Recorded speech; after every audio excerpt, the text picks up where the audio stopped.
come to you on a very overcast, late December day with my Saturday book musings. I had thought I wouldn't do a video before the new year began, but then I found I was just very excited to show the books that I received for Christmas and talk about what I'm reading right now, and wanted to chat with you.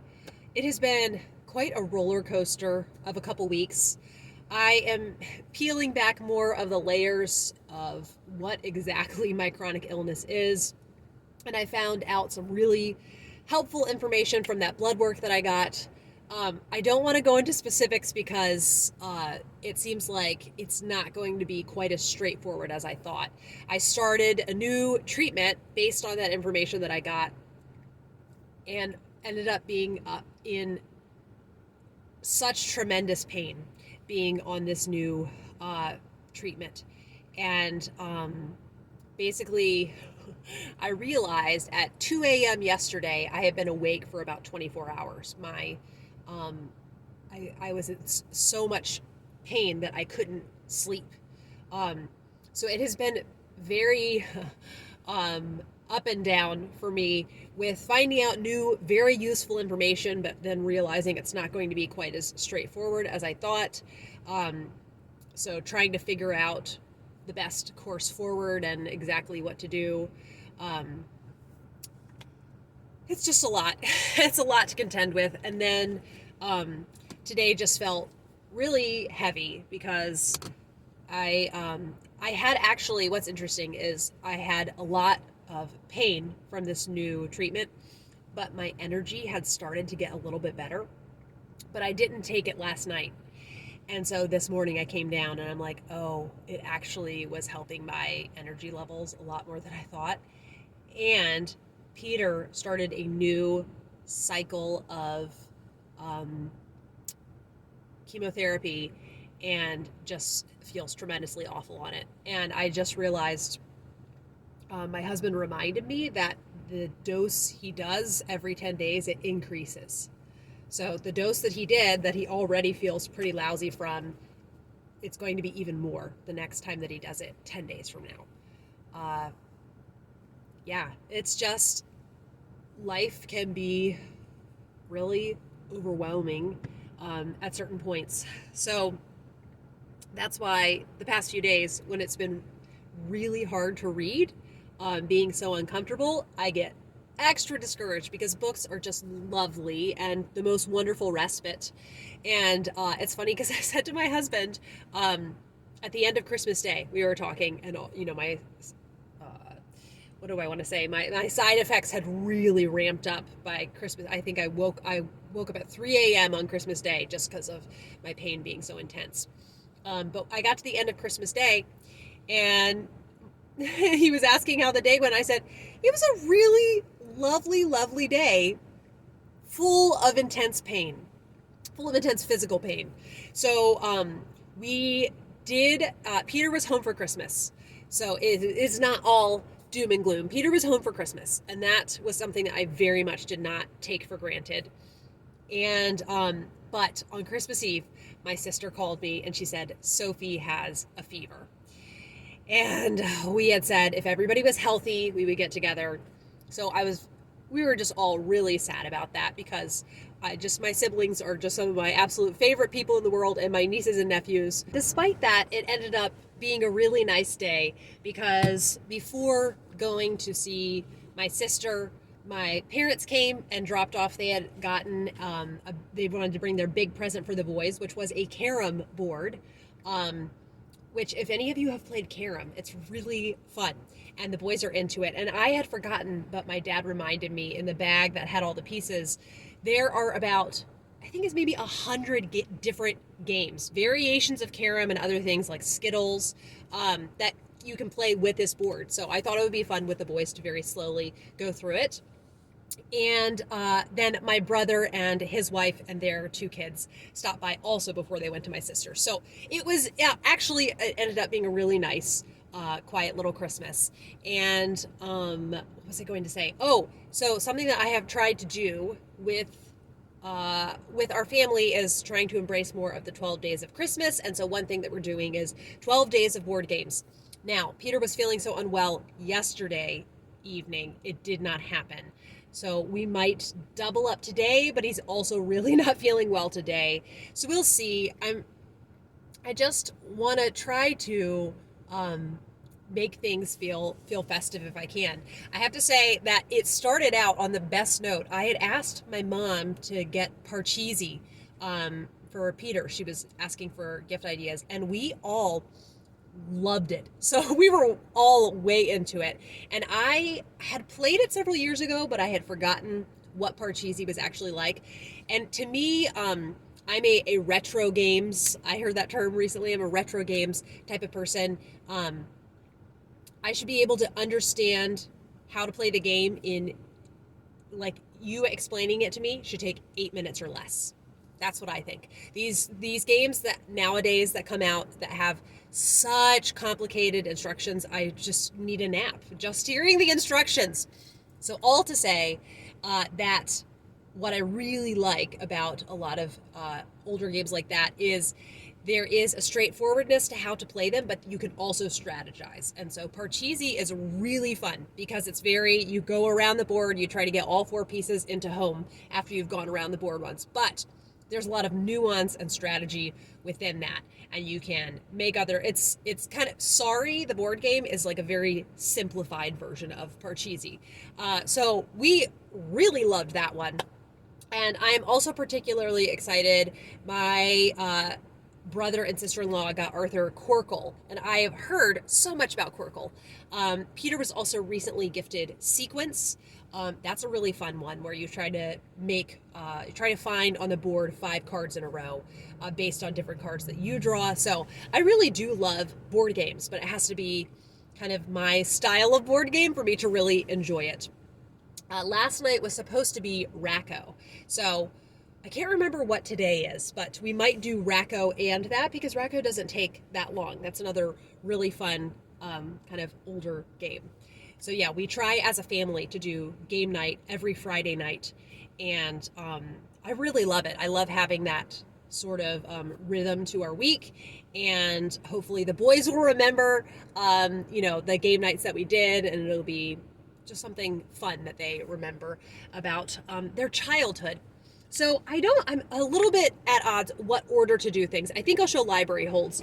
And I want to say that one of the Christmas picture books that we have, and I read, was the Emma Thompson continuation of the Peter Rabbit series, which I spent a while being really like, oh, I can't be bothered with reading her continuation. And then I read it, and it's actually very good. So it's not going to be Beatrix Potter exactly, right? But it's really good. So I went ahead and ordered the other 2 in the series. So this is the further tale of Peter Rabbit.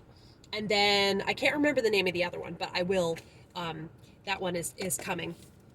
And then I really, after seeing on a vlog somebody reading Paddington and the Christmas Surprise, I really wanted some Paddington Christmas picture book content.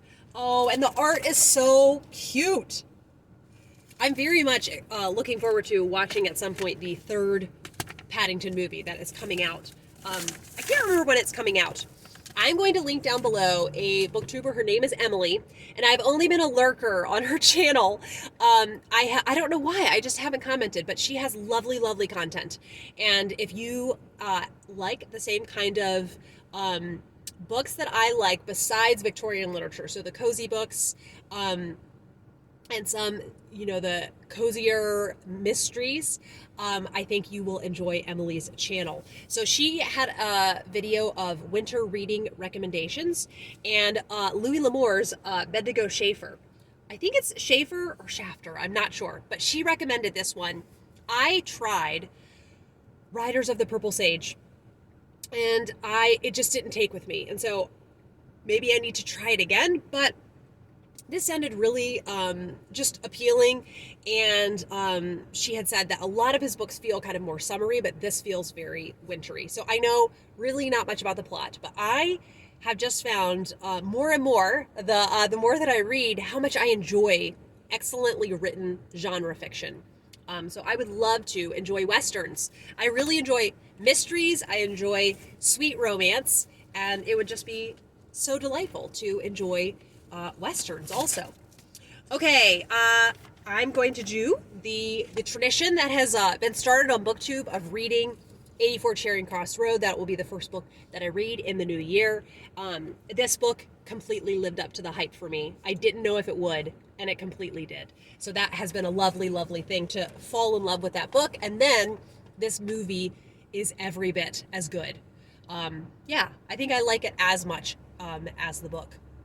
And just the pacing of it is really, really fun. And then I also, my Epiphany watch now, that I think this is maybe the third year I'll be watching Shadowlands on Epiphany. It is not for the faint of heart. It is about C.S. Lewis falling in love with his wife Joy, and then she passed away a few years after they were married. So it is a spoiler, but it is actual events that happened. So I don't feel it has the same rules about sharing spoilers for that. So it just is the most beautiful, beautiful film, though, despite the really sad things that are in it. And the soundtrack is so beautiful by George Fenton. It's one of my main soundtracks I listen to while I read in the wintertime. Last year, I did a vlog on Epiphany, and I'm toying with doing that again. So we'll see if I do. This book, the title is rather dramatic. It is On Getting Out of Bed by Alan Noble. And I just thought it could be encouraging. So the burden and gift of living. We aren't always honest about how difficult normal human life is. And it seems like one of those books that tackles the aspects of life that can be really challenging and just soul draining, but then seeing the beauty and the goodness that is there. So Alan Noble is a professor of English at Oklahoma Baptist University, and I have not read anything from him, and I will be curious what I think of this book. And okay, I'm scared to even mention this book because I think there will be people really hoping that I love it, and I hope I love it too. Because the people that love it really, really love it. But it's also one that seems like it's uniquely challenging to read. And that is Wolf Hall by Hilary Mantel. Wolf Hall. Doesn't it seem like a wintertime type book? So I even have used an Audible credit on it. We're going to see how this goes. We're going to see how it goes. Between this and the audiobook, I think I could get it done this winter. And then I have no timeline or goals for when I would finish the trilogy. I think I'll just really take my time. I can see myself reading one a year, so we will see. Okay, folks. First Writer's Call by Kristen Britton. This is the second in the Green Rider series, and I think I want to make a concerted effort this year to keep reading through this series, because I have now, in all the lovely suggestions that everyone left, and just doing more research, I have a whole slew of fantasy that I would like to read. But I don't want to be divided between a bunch of series. So I think I just want to kind of keep making my way through this series, and then when I've caught up, because it's not a completed series, but when I am caught up, continue on. I have gotten the audiobooks of all the books that are out. So loving it so far. And my friend Amy from the channel Amy of Hearthridge, she read Green Rider after I read it, and then she's gone ahead and read books 2 and 3. And that makes me so excited because out of everyone that has a channel on BookTube that I have known, Amy and I have the most similar taste. Like, she loves middle grade mysteries, Victorian literature, fantasy, fairy tale retellings, and sweet romance. We have a lot of similarities in what we like. So that very much excites me. And then I am so excited that January is almost here, because that means I will be starting Dreamer's Pool by Juliet Marillier with my friend Stephanie from Miss Richards Reads. I cannot believe I'm getting to step into another Juliet Marillier series. Now, I have to say, I did the Flame of Seven Waters, the final Seven Waters book. I actually DNF'd it, but I'm still no less excited for this. And I had so much that I wanted to read in December, and the plot felt somewhat derivative of another plot in the Seven Water series, and the devices that were used, it's just not an interesting plot to me. And I thought, you know what? I have really enjoyed the first several Seven Waters books, and I'm content just to leave it at that and to explore more of her other fiction. But I love that it's basically cottagecore fantasy. So I have no idea kind of what this is going to be like. It'll be very different to listen to, a different Juliet Marillier book. Now, Katie from Life Between Words, who is most active on Bookstagram, she one of her favorite nonfiction books is The Indifferent Stars Above, the harrowing saga of the Donner Party Bride. Yeah. So this is going to be intense, but it seems winter just seems an appropriate time if I'm going to read this. So it may end up being too sad for me, because what a tragic, tragic thing, the Donner Party. So we'll see what I think of it. And then lastly, I am feeling tons of wind in my sails for my presidential biography project. So up next is Martin Van Buren. And this Martin Van Buren, once you get to these presidents that are past the founders and before the Civil War, the biographies for them are few and far between. And this is one of these little teeny ones. And the James Madison teeny tiny biography that I read, I did not enjoy. I found it so dull. Which you'd think, no, the longer ones, they're more dull. But I think I don't know what it was. I really did not like that condensed of a biography. So this is by Ted Widmer. Now, I will say, I was on the library catalog looking this up, and there is a brand new Martin Van Buren biography out that's 600 some pages. So I have put it on hold, but it's so new that it's being added to the library catalog, but the library that will have it is my local library. So I'm hoping that comes in soon. So that is a backup if I don't like this. I doubt I would want to read 2 Martin Van Buren biographies, but I was really impatient to continue on with my project. So we'll just see what happens. I don't know yet which Martin Van Buren biography I will end up reading. Now, a couple books that I am currently reading and I wanted to talk about before I show you the goodies I got for Christmas. First is a buddy read that I started with Jen from Jen's Reading Life, and we are reading Every Living Thing by James Herriot. I think I will mostly do this on audio because I really love the Christopher Timothy narrations, and it's really nice for when I'm doing other things or just not feeling well, and I just love it as an audiobook. It's so wonderful to be back in this world. The only thing with the later part of the series, and I was messaging Jen about this, is I am such a nostalgic person. Nostalgia has such a strong pull for me. And so when situations in life change, I'm just sad about it being different. Obviously, the reason that his life is different is because he has gotten married, and Siegfried and Tristan, they're all married and they have their own families. And so life goes on and changes. But I just thought, why can't they live in houses right next to each other, and so they can still see each other so frequently? Because their interactions are a real highlight in the series to me. But it's still so wonderful, and his writing is altogether delightful. So more on James Herriot and Jen in a minute. I just wanted to take a moment to say that it's about 100 pages left of A Chaplet of Pearls by Charlotte Mary Yonge. This book, it is so fun to simultaneously read The Heir of Redclyffe and then read The Chaplet of Pearls. And next month, I actually might do a double Charlotte Mary Yonge again. It's so fun to read plot-driven historical fiction by her. And this is very in the vein. It's so funny because I talked about the Cloister and the Hearth, how that made me really want to read this. And it feels very similar in that there is someone trying to find someone else. And there are all of these twists and turns in the traveling that they go on. And it's just so gripping. And I am completely engrossed, and I just have absolutely loved it. So I'm really excited that I have continued to love it, because some of her books I start out being very enthusiastic, and then my enthusiasm just wanes as it goes on, as we saw with Hopes and Fears last month.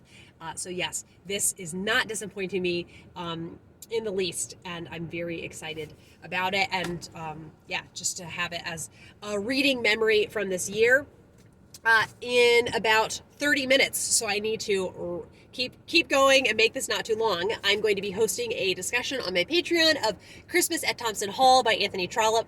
I think originally I was intending we would discuss all the stories, but I think I didn't do a good job at communicating that. So I think we're mostly going to be discussing Christmas at Thompson Hall. I am very hard to please when it comes to short stories, and Christmas at Thompson Hall is altogether delightful.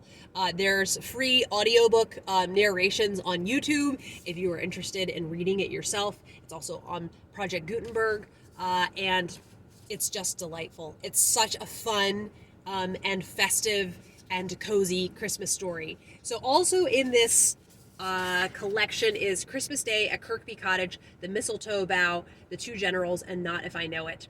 So the final three stories were just complete misses for me. I also very much enjoyed Christmas Day at Kirkby Cottage. So this is, I forgot the number. Is this 174? I'll just put the number here and we'll find out what number Victorian book it is. And then I did start last night A Blossom in the Desert. So this is just a whole compilation of writings from Lilias Trotter's journals. It's like, this would almost qualify as Victorian, but I know it goes past that. But she was just astounding in the ways that she was able to word and verbalize spiritual truths that she had observed in life. And it's just so rich and dense in all of its goodness. And this is such a beautiful book, I just have to say. Filled with her paintings. Just look at that. So this is just such a gem to have. Now, on to the books that I was gifted, and I'm so excited to show you. I was not expecting this at all, and Jen from Jen's Reading Life sent this to me yesterday. I could not stop staring at it all day long. And I just love that this is a book I know I'm guaranteed to love, because I just adore James Herriot's writing. I find it so easy to fall into his writing. So from what I can tell, this is some of his stories from his books, and then some background about his Alf White is the real author. That's his name. I think some background about Alf White, and there's an introduction written by his children. I did go ahead and read that, and it was very, very sweet. They're just so full of love for their father and Yorkshire. They both still live in Yorkshire, and I'm really excited to dive into this. So I think I want to read it this year. I'm very excited about this. And then I have wanted, for over a year now, I've been interested in reading Piers the Plowman by William Langland. This is a poem from the 14th century in England, and it's a spiritual allegory. On his travels, Piers sees the 7 deadly sins mending their ways and encounters the spirit of the soul, comes to the borders of hell and witnesses the assaults of the Antichrist. At the heart of Will's dreams is the figure of Piers, Christ's plowman. Oh, so Will the poet, is the person who's telling you the story.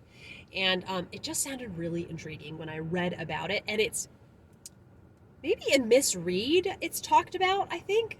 What was it in? It was in something that I read that I was surprised to hear it spoken about. Now, in the next year, I am planning on continuing on in the 2-year Bible reading plan that we're doing, the Robert Murray M'Cheyne. In addition to that, though, I want to dive deep into Hebrews. When I read Hebrews a few months ago, it wowed me as Hebrews does. And I thought, I really want to sink my teeth into Hebrews next year. So my sister-in-law, she gave me quite the double whammy of a gift. Coming in the mail very soon, it will be here, probably today. I had put on my wish list the ESV Church Fathers Study Bible, I think is the name of it. So I'm going to link it down below. It looks so cool. Basically, included in the margins is commentary from the Church Fathers on all sorts of passages, and it looks just so cool. I'm very much looking forward to that. So I will be using that to help me kind of get more out of Hebrews. And then I found this Experiencing the Presence of God, Teachings from the Book of Hebrews by A.W. Tozer. So A.W. Tozer, wow. He is somebody that really wowed me in the books that I've read by him. And I'm looking forward to this. So I also went ahead and got the David Suchet audio Bible, except I made a mistake and I bought the entire thing in one. It's 83 hours. That's so much phone space. So then I have run out of returns, so I couldn't return it, but I did use another credit and I got just the New Testament. And at some point I'll use a credit and get just the Old Testament because that's just so much space to take up on a phone. But I want to listen to it a lot in addition to physically reading it, and it's going to be a really cool project.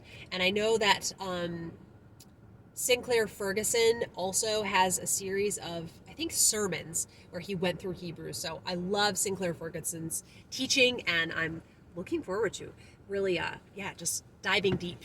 Okay, just some beautiful, beautiful books. It's a very British haul for you.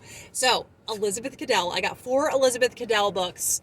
And the first is The Cuckoo in Spring, which I feel genuinely conflicted about these covers because they're just kind of odd, but I also kind of love them. Do you know what I mean? The art is just very unique. And I said to my husband, if I didn't know better, I would almost think this was a book about vampires. Doesn't this kind of look like that? Anyhow, let's see, Julian Hurst went into a partnership in an art business instead of in the family firm of solicitors. And then he fell in love when he was on a business trip to Yorkshire. The delightful but mysterious Alexandra Bell. So she disappears and he's trying to find her. The Yellow Brick Road. This woman, apparently she faints, and when she wakes up, there's a man with a goat who helps her, and I think he's very handsome, and they have instant chemistry. And then everybody thinks she's making it up, that there was this man with a goat that helped her. So we will see what happens there. I think she has a fiance, so I'm sure there's going to be drama with that. So a love triangle, which includes a man with a goat. There you go. This one, I would ideally like to read it this winter. It's called Iris in Winter. Caroline is one of the main characters, and she wants to escape her late husband's relatives. And then all of the as they say, the whole family shows up. And I loved that in the Wayne family trilogy. So that will be fun, kind of that dynamic again. And then Sugar Candy Cottage, which, what a title. Let's see. There's a chaotic family, basically, that lives in this cottage. So I really enjoyed the Wayne family trilogy by Elizabeth Cadell. I'm very excited to own more by her. And right now, I am actually reading The Waiting Game, which is a Christmassy Elizabeth Cadell. That's why I picked it for this month. I'm reading it on Kindle, and I was instantly hooked. I did try one this summer that I can't even remember the name of it, but I tried it and it was a total miss with me. I didn't even bother finishing it. So then I, of course, had my typical panic when I come to a new book by an author that I don't like. Like, was it just the Wayne family trilogy book that I liked by her? And I now feel very gratified that there is another book by her that I'm enjoying. And The Waiting Game is about a stepmother and stepson who she has basically raised him. Her husband, a couple years after marrying him and gaining the stepson, her husband passes away. And so she raises the stepson and is very good to him. Now he's in his 30s. They're very close. He comes back to visit her for Christmas, and he basically finds out that she, before she married his father, was jilted at the altar. And the man that jilted her has now come back into their sleepy little English town. And the writing is just so charming and delightful, and I love the relationship between the stepmother and stepson, and I'm just so looking forward to continuing with that one. And then these covers for the next 4 are so glorious. So my one kind of thing that I don't appreciate that Racko has done is they changed the spines on the Angela Thirkle books. So the other spines have all sorts of colors that are on the covers, and these are the new spines, which these are beautiful spines, but I don't like that they look different than the other Angela Thirkle books. That being said, these are beautiful books, and I'm really looking forward to these. So growing up, these are in her Barsetshire series, and I have really enjoyed, I think, pretty much every single Angela Thirkle that I have read. So it has been several years since I have actually read Angela Thirkle, and I want to fix that this year. So I want to read a good number of Elizabeth Caddell, good number of Angela Thirkle, and then Love Among the Ruins. I mean, how beautiful is that? The Old Bank House, and then Marling Hall. So I just love the little community that these are set in. And these, it looks like World War II happens as a part of the series. And then I think it's post-World War II, because this says the Outbreak of Peace. So the rector and his wife are bewildered by the challenges facing their eldest children. And then there is a library that's a big part of this one. And the rector's son is now struggling to kind of figure out how to do life again after going to war, right? How do you do that? This is about a new schoolmaster, and the scene is set for a tangle of flirtations and misunderstandings as 6 young people are thrown together. This one, okay, so this one is set during wartime, and the Priory is now a hospital for wounded soldiers. So Downton Abbey fans, that will be a familiar kind of scenario. And then this is definitely set during World War II. So these are somewhat interconnected, but also I kind of think they really function as standalones. Others might disagree with me, so I'll be curious if there are any Angela Thirkle fans out there. And then lastly, I have wanted to gradually accumulate the For Better or For Worse comic series after they, I was reading them on Hoopla, and now my library doesn't have them anymore on Hoopla. So I thought I will just get the little volume. So the next one that I needed was Things Are Looking Up. And this is after April has been born. So any For Better or For Worse fans out there, I would love to know kind of what's your favorite era of this comic strip. And I will continue collecting these. Yeah, it's just my absolute favorite. So thank you everyone for watching. Please let me know how your Christmas was. I hope that you had some coziness in there and you had kind people to share it with. And thank you as always for watching. And I just feel really refreshed and invigorated. I'm so glad I sat down to film. And I do want to do a favorite books of the year video. So I always wait until the very end of the year because I always want to be open to the possibility that a favorite book of the year is going to happen up until the 31st. So I do think, I mean, it's a spoiler, but I do think A Chaplet of Pearls by Charlotte Mary Yonge is going to end up on there. So that is an exciting thing indeed. I will be back with another video soon. Bye!